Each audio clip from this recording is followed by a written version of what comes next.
We are going to review some of the lessons from the book called Thought Leadership, and it's coming from iLead Publication.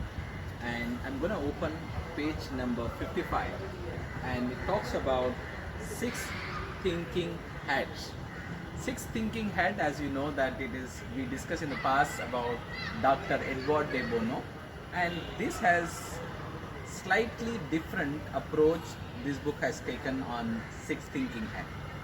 So it talks about by looking at the sentences, what is being uttered by somebody or told by somebody, we can gauge which kind of head they wear, right?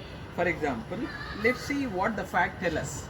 Let's see what the story of data tell us. Let's see what the data tell us, right? That is something called white hat. Number two, it's talk about red hat.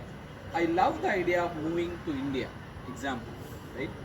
Black hat, just because it is a cheaper does not mean that it is a better. We have to evaluate further. Who says black hat? And then yellow hat says that XYZ saved a lot of money outsourcing it, right? That's called yellow. And green, let's move our whole farm to India.